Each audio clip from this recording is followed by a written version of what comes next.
So whenever we start our presence and mindfulness journey, maybe we read the book The Power of Now, okay?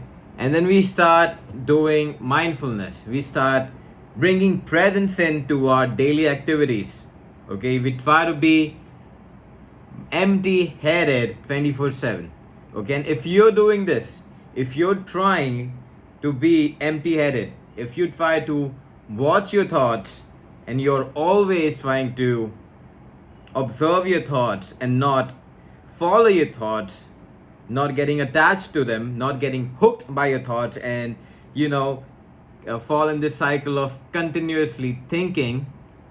Instead of that, if you're actually trying to cultivate awareness, cultivate your presence, so that whenever a single thought comes in, your awareness is that deep that it can spot that thought and then you can stop that thought right away. One major principle, and one of my friends actually said this, it was his idea that, I have a hand, but I don't always keep moving my hand like this.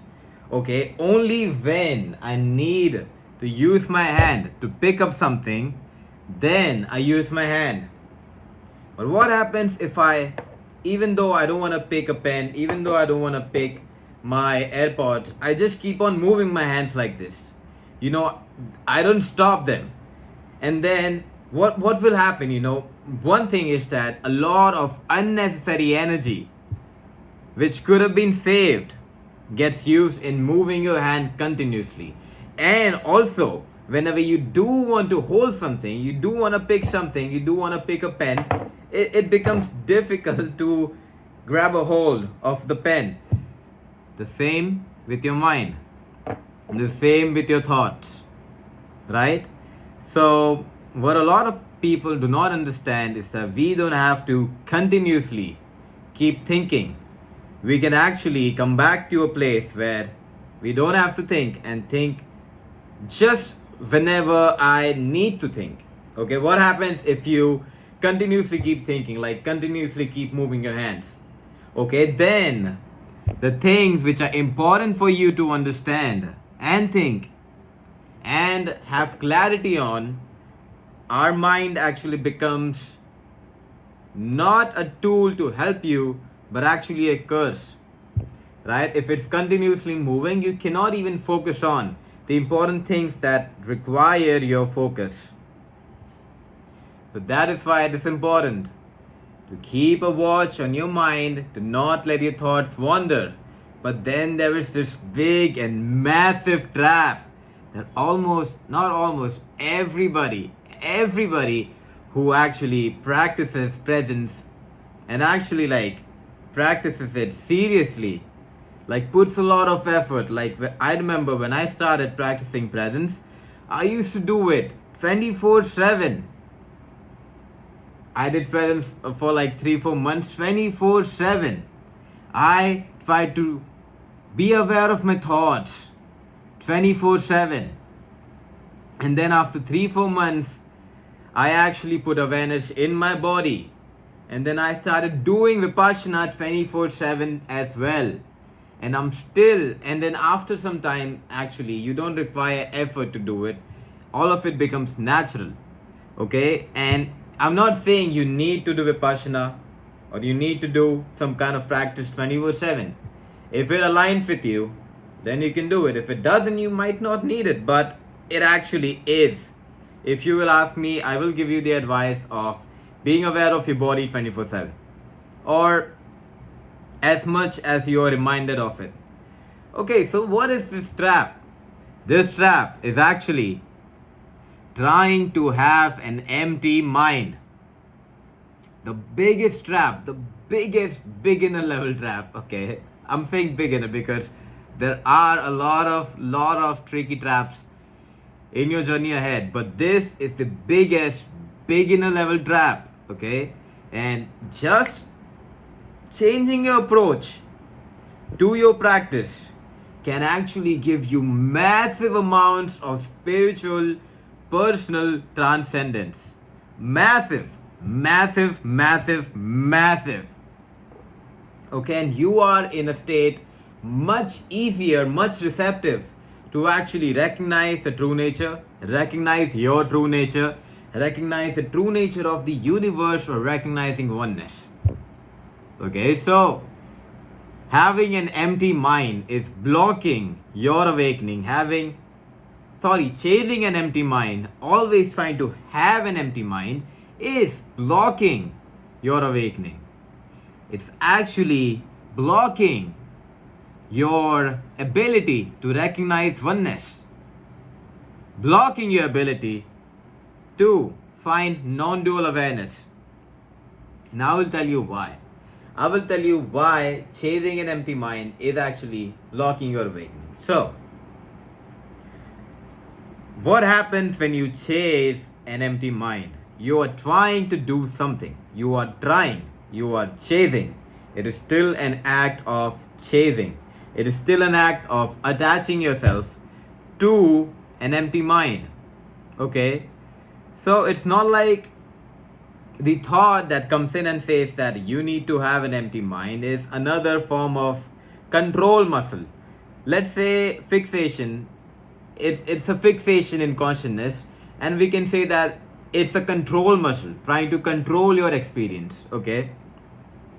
But awareness does not control. Awareness just is. Awareness dissolves the thought. It doesn't try to destroy the thoughts. Okay? You have to be aware of the thoughts in your experience. It's not your job to actually stop them. It's your job to actually be a witness to them, be a non-judgmental witness to them, who is just perceiving your thoughts, just like he perceives experience. When you try to stop those thoughts, what's happening is that you are creating an identity for yourself. Okay, you are creating a blockage in your consciousness. You're not letting your consciousness flow free.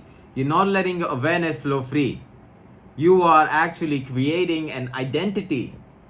And that identity is always trying to chase an empty mind. Remember, guys, that at no point in your awakening, even if you get super enlightened, you will always have thoughts. This is a big misconception that you will have, there will be a point where you will have no thoughts, where you will have zero thoughts, and then it will all be spontaneous movement. No! The thought is also a mechanism of consciousness. It's not something to be suppressed. So, what you are doing is, suppose, here is the activity of the thoughts, okay? And this is awareness. What you are trying to do, this is awareness. It's spontaneously and effortlessly being aware of the movements of the mind, the thoughts. What you're trying to do is you are not resting as awareness. Instead, you are trying to control the thoughts. You're like, thoughts here, shut up. A thought, shut up. And then whenever you do have thoughts, you catch yourself thinking, you beat yourself up. You get frustrated. That fuck, I'm still thinking. That is no way. That is no way of accepting consciousness. To awaken, you need to accept this experience in the now, not have any expectation of it. Okay, so when you rest effortlessly in the space of awareness, and then the thought just comes in, your job is to actually not create any more meaning to this thought. Unless you want to think something, unless you want to think or plan something important, you don't have to. Okay, instead what you just do is just let this thought happen, and just be an anchor. Just be a rock solid anchor who does not move. Okay? The lesson which I want you guys to take from this video is the art of not moving. The art of not moving, the art of not reacting. So a thought comes in, there should be no mechanism in your head which says, oh fuck, a thought, I need to stop it. No mechanism like that. You should be still. Okay? So this another misconception is that If there are thoughts in your system, you're not still. No, stillness is a different dimension. It has nothing to do with the thoughts. Stillness is the ocean. Thoughts are the waves, okay? I never thought I would use this example. A lot of teachers use this, but yeah, stillness is like the ocean and thoughts are like the waves, okay? If you try to like calm down the waves, what exactly is happening? The wave, another wave is coming and says, yeah, calm down wave, we gotta be still. No, the water is still already, okay? The ocean is already still, okay? So you gotta recognize that space within yourself, okay? You gotta recognize that space. I don't know if you can like watch this video, just go and be like, yeah, I recognize that space. Now it's like super easy for me to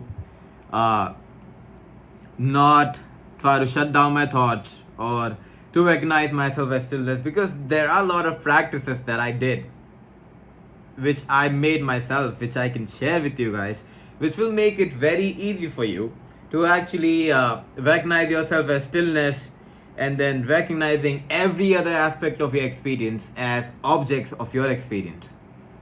I can make that happen. I can make videos on that if you want, okay? But back to the topic. So you are stillness, okay? You are stillness. Let the thoughts move. Your job is to be still. Your job is to not get hooked by the thoughts and let yourself get carried away, okay? But what is not your job? If you do get carried away, beat yourself up. That's not your job. As soon as awareness comes back in, just leave it. Say, fuck it, man, fuck it. Another misconception is that people think the more they get caught up in these cycles of thought, the more they think, the more farther away they are moving from oneness. They feel like, oh, the more I think, I'm actually getting farther away from my goal. You know, I have to be empty-minded all the time, and then, you know, that empty mind will cultivate, like if I'm actually able to hold a state of empty mind as long as I can without interruption, then surely I will recognize oneness. But that is false, man. I'll tell you how it works. It's actually more of cultivation. It's not continuation, it's actually cultivation.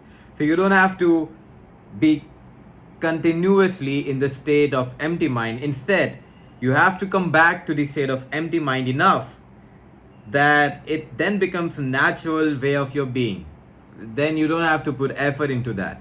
Okay, so whenever you get lost in thoughts, don't beat yourself up. Don't think that you're farther away from awakening, because that will actually propel you even farther away. That's not going to help you in any shape or form.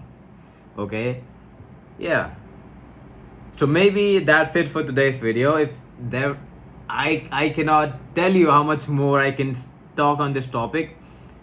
But yeah, that's enough for today's video. If you want more, if you want personal guidance, go click on the link Calendly, okay? Book a 30 minutes call with me. We'll see where you are, we'll see what you need, we'll see what exactly you are stuck in, what are your major misconceptions, and I will give you 3 tools, 3 important tools which will bring you in the state so receptive to understanding or to recognizing oneness. These 3 tools are so powerful that I cannot tell you how powerful they are. Okay, so if you want that, just go click the link below, the Calendly link, and I'll see you in the next video. Bye.